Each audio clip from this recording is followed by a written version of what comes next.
No solo la alimentación tiene que ver con la conservación de la especie y con la necesidad de saciar, sino que la alimentación da placer.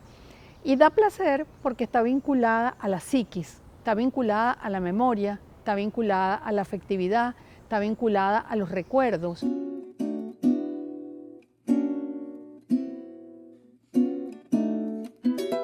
Es decir, la cultura se expresa de la forma como comemos y lo que comemos. Yo digo que la alimentación como cultura, no como subsistencia, es un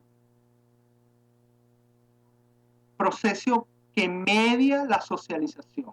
En el caso de Venezuela es una alimentación alegre, próspera, abundante, barroca, compleja, mestiza y que engloba todas esas palabras femeninas. Nuestra manera de la fiesta, que significa la mesa, en el caso venezolano, tiene que ver con una alimentación que es variada, pero además es una alimentación alegre. Es una alimentación con colores, es una alimentación lúdica. Llegamos a deseos de comer algo por un olor.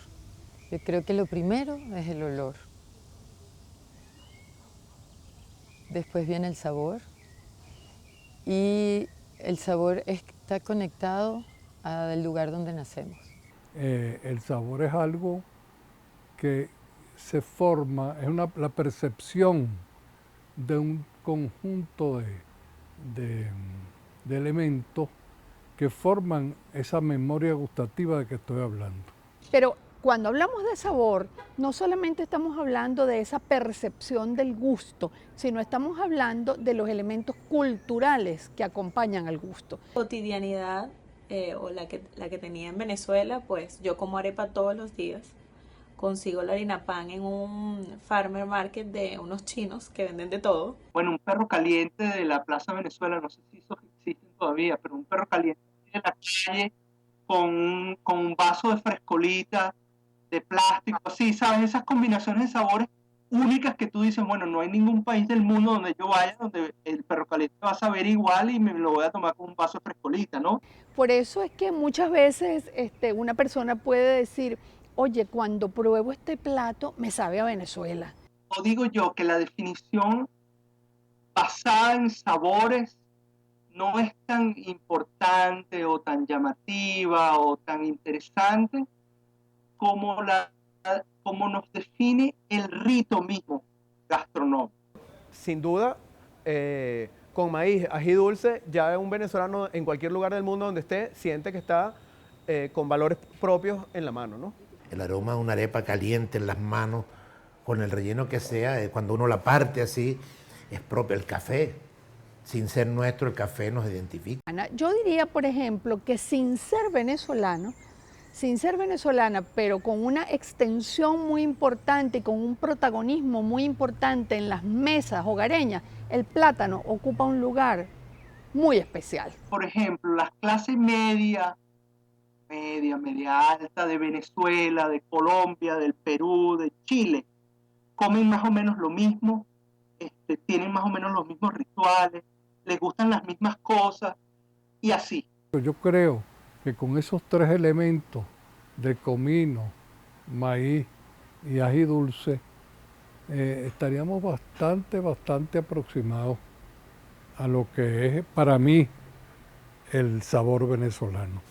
Sí, ese sabor que no se logra identificar, que abre el compás entre salado, dulce, picante, ácido, amargo, es muy característico de nosotros, es muy llevado a todos los platos de nuestra cocina y yo creo que es muy difícil identificarlo en otras cocinas. Lo que sí no se compara con nada es el queso blanco, semiduro, duro y toda esa variedad de queso fresco. Aquí son muy procesados. De los 4 elementos que componen la identidad del pueblo, que es la geografía, o sea, el territorio que habita un determinado grupo social, el idioma, la religión, elementos compartidos, territorio, idioma, religión, se une la comida. Pero yo creo que de esos 4, el que tiene mayor fortaleza sigue siendo siempre la comida. Porque tú te puedes cambiar de religión, puedes hablar otro idioma, puedes cambiar de país, pero los sabores los llevas contigo siempre. Que la identidad culinaria no es necesariamente asociada a un país, sino es todavía más pequeño que eso. Es asociada a una época, a un periodo de tiempo muy bien limitado, a un grupo social muy limitado. El carácter venezolano viene dado por una identificación americana, que es el maíz, el ají visto desde una separación de lo picante, porque generalmente el ají se considera picor, y la parte, digamos, española, sobre todo, del comino. Somos hijos de la comida. Antes que la patria fue la comida. Y comemos hallacas porque somos venezolanos. Eso es mi nostalgia. Te podría decir que también a través del estudio del cacao estoy muy conectada con la fermentación, con una chicha andina, con un ron, con un cacao en baba que está en un cajón de fermentación y trae unos olores que para mí son muy representativos de Venezuela. Es parte de nuestra esencia, ¿no? Incluso algunas veces hablamos, no, el sabor venezolano, pero incluso podríamos utilizarlo como expresión o extensión de la personalidad, al decir, tenemos sabor venezolano, ¿no? En mi casa todos los domingos, los fines de semana, quedan la sopa, los sancochos. Entonces en mi casa todos los domingos había sancocho de jurel, de pescado oreado, de rabo, de costilla, de cabeza de cochino, de lo que fuese. Entonces quizás esa cosa de la sopa, el perfume del culantro. Son esas cosas que uno no puede dejar de comerlas nunca, que el médico te dice no lo puedes comer porque te vas a morir y pasas por el lado y te lo comes, y es el plátano frito. El plátano maduro frito es algo que para mí no tiene comparación. Más que sabor, el aroma que me recuerda a mí mi infancia es el aroma del café.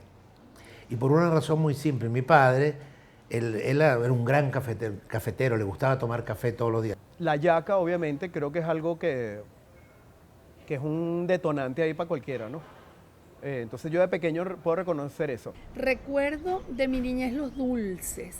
Tú sabes, ese sonido que hacen las jaleas cuando están hirviendo, que uno les está dando vuelta.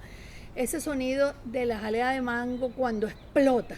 En Latinoamérica, en Estados Unidos, en Europa, o sea, en el automercado en la esquina de aquí venden harina pan, etc. Pero lo que sí es insustituible es la conversación que nacerá de ahí, de eso, el tipo de relación, el tipo de humor, todo lo que facilita esa gastronomía que solo se da en Venezuela. Eso es lo que echo de menos. El sabor per se no. Creo que la arepa es una de las cosas que más he extrañado probablemente, ¿no? Aunque uno también las consigue, pues vas a Nueva York y ya puedes en varios lugares comer arepa, aunque nunca es la misma arepa que aquí.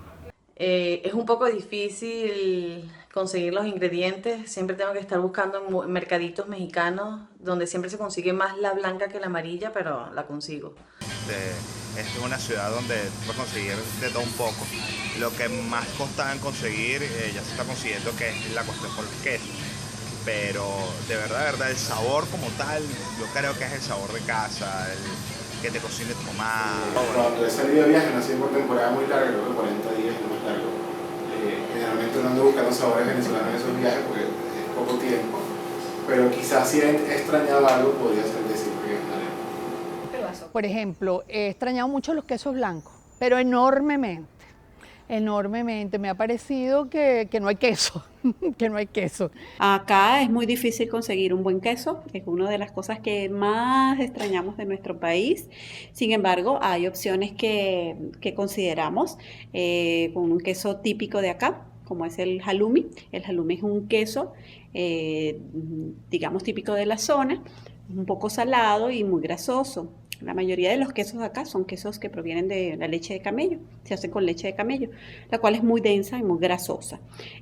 Bueno, es nuestra única opción, la utilizamos, unos días se ponen en remojo este queso para quitarle el exceso de sal y después, bueno, lo utilizamos como un queso semiduro que rallamos y se parece un poquito más o menos al semiduro de nosotros en Venezuela. Y sí, te puedo afirmar que lo primero que hago cuando regreso a Caracas, subiendo la autopista, es pararme en la primera arepera y me como una arepa. Por lo menos yo hago eso, siento eso, es el maíz. Que son de esas cosas que en el momento que tú compras un pasaje que vuelves a Venezuela dices, lo primero que voy a hacer en lo que me baje del avión es ir a comer un queso telita fresco.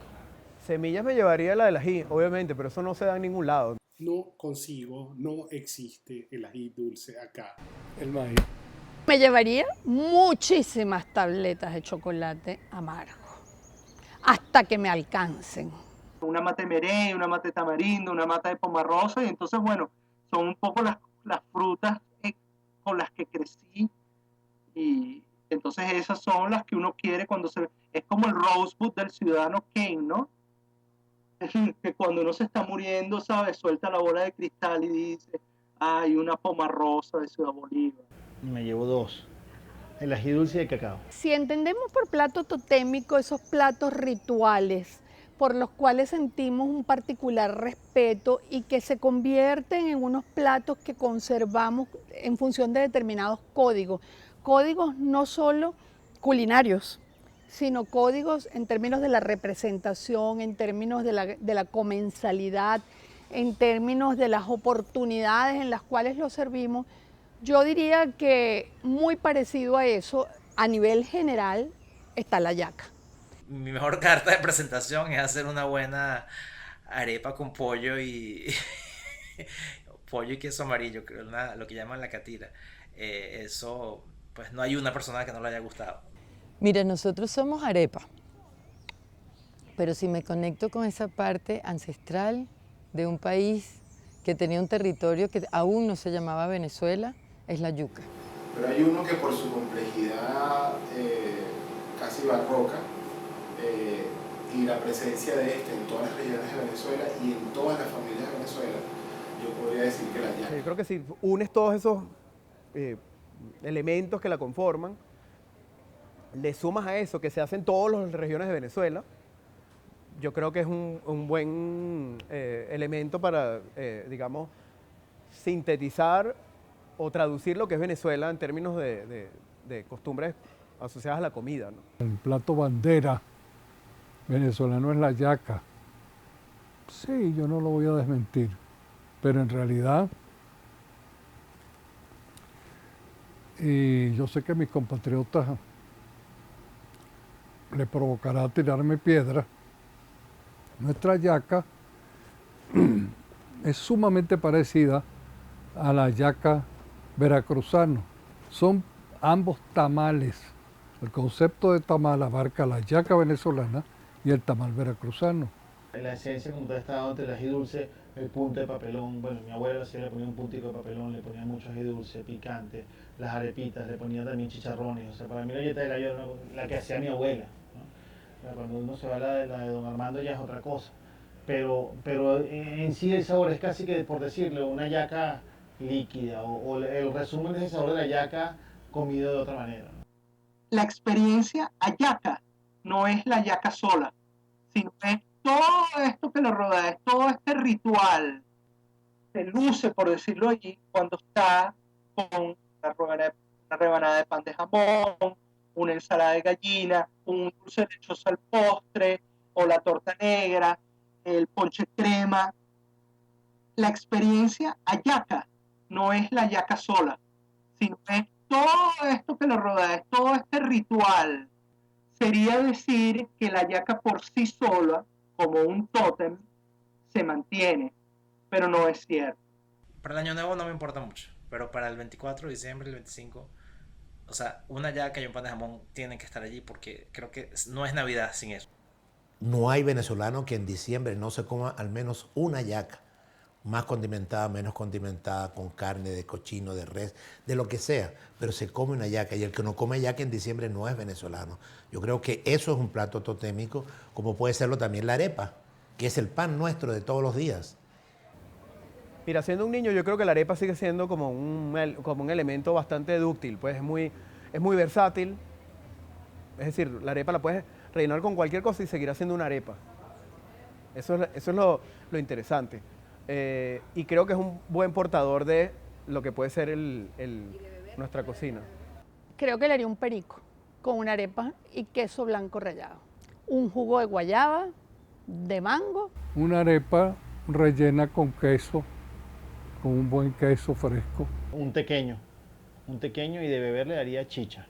Y de beber le daría una bebida que tuviese el papelón, ¿no? Bueno, un cafecito, por ejemplo, un guayoyo, que ya aquí ya saben preparar guayoyo, venezolanos. Cuando vengan para acá pueden pedir guayoyo. No le puedo dar café a un niño. De beber no, sería algún jugo nuestro, algún jugo de piña. Tenemos las frutas, por muy bonitas que se vean aquí en la frutería, no tienen el sabor, pero para nada, igual que el de allá. Allá tiene el sabor dulce, súper fuerte, ¿no? de la fruta, el mango, por ejemplo, los cambures. Aquí no existe cotoperí, no existe mamón, la guanábana tampoco se consigue. Cuando se van a vivir afuera, en el caso de mis hijos estudiaron afuera, te mandan correos y te dicen, mamá, ¿cómo se hace aquella sopa o crema de apio o la sopa que tú haces de tomate? ¿Cómo se hace un arroz? ¿Cómo se hacen unos granos? ¿Cómo se hace el asado negro? Creo que el arraigo es eso, pues es pertenencia, pero es también compromiso y es también gratitud de estar allí. Es sentirse parte y sentirse, sobre todo, responsable de. Creo que sí, que el venezolano, no importa el sexo, necesita nuestra sazón, necesita ese calor de hogar. Para elaborar el pabellón criollo se usa un corte de carne que se llama tapa de asado y queda muy parecida, la verdad. A veces cuando me da flojera cocinar voy a los restaurantes cubanos. Bueno, lo importante es sentarse a la mesa, compartir, ser feliz. Pero bueno, el venezolano lo hace igual. En eso el venezolano no necesita lección, ¿no? El venezolano se puede sentar en una mesa con 4 botellas de cerveza y con una bolsa de chistrí y es feliz. Eso es Venezuela, es ese neoepicurismo intrínseco. Creo que el venezolano sí tiene arraigo, por supuesto que tiene. Lo que pasa es que hay un grupo, un sector, digamos que es cautivo culturalmente, pero con una cautividad tan fuerte que, digamos, si antes fue Francia, hoy es Estados Unidos y particularmente Florida y Miami. De manera que eso es absurdo, pero eso es un grupo, eso es un sector. Los venezolanos que hemos vivido en nuestro país, que pertenecemos, sobre todo los que tenemos una larga tradición en este país, y los que se han ido incorporando, que se han apegado a esa tradición e incluso han colaborado con ella, sí tienen arraigo, por supuesto que tienen. Cuando te conviertes en inmigrante y vuelves a tu tierra, vuelves con necesidad de consumir algunos sabores, pero en el momento que pasas un tiempo aquí, ya vuelves a añorar también otros sabores de allá. Entonces, yo creo que el hecho está en saber disfrutar realmente del momento en que lo tienes, disfrútalo al máximo, porque bueno, no sabes cuándo vas a volverlo a tener. O sea, volviste a Venezuela por 10 días y te comiste queso telita, tequeños, perro caliente.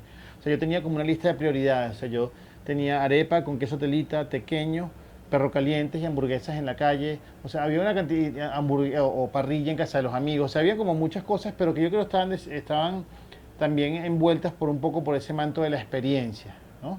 De compartir con los amigos.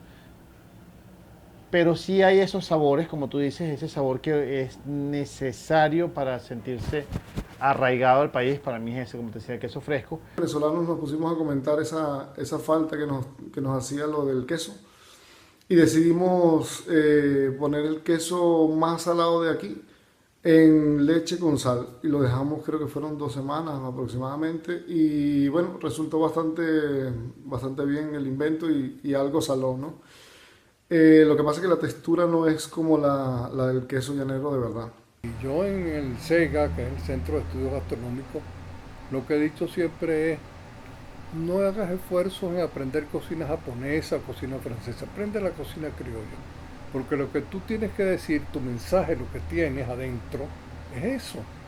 Entonces tú podrás llegar a dominar perfectamente bien la técnica japonesa, no serás nunca un gran cocinero japonés. Yo no quiero promover, digamos, tomar cerveza con chistrí o comer perros calientes en la Plaza Venezuela con frescorita, como si eso representara Venezuela. También yo creo que hay una tradición en Venezuela hermosísima de hacer cocina con sumo cuidado y con suma excelencia y con técnicas depuradísimas donde se logran sabores y platos absolutamente sublimes.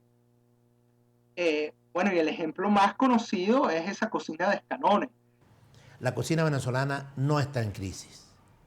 En crisis estaba la cocina venezolana hace 30 o 40 años atrás, cuando los anaqueles estaban llenos de todo y nadie hablaba de la cocina venezolana. Simplemente no existía la cocina venezolana, ni en la mesa, ni en los periódicos, ni en las radios.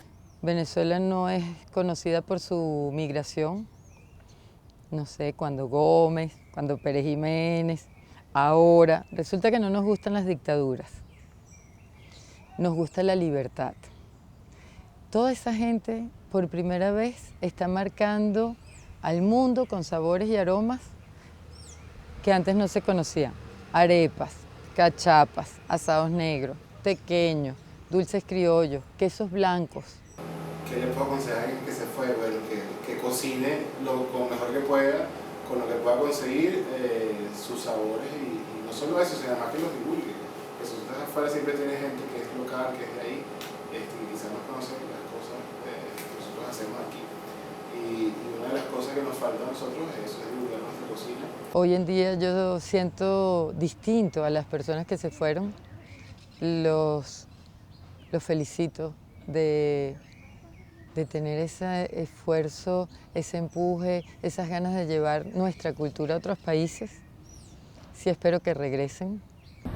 Cada cliente que va a nuestro restaurante y come la comida venezolana, que la hacemos con todo el amor, dedicación posible, y prueban nuestros sabores y nuestras comidas, dicen, me han transportado a Venezuela, me han transportado a Cumaná, tienes la sazón de la abuela, tienes la sazón de mi tía, tienes la sazón, y aunque no la tenga, el simple hecho de transportarlos a ese momento de su infancia, de su adolescencia, como lo hago yo cada día, me enaltece a mí y a mi esposo, no solo por el dinero, sino por las personas que hasta lloran de satisfacción de ver ese momento en que lo disfrutan.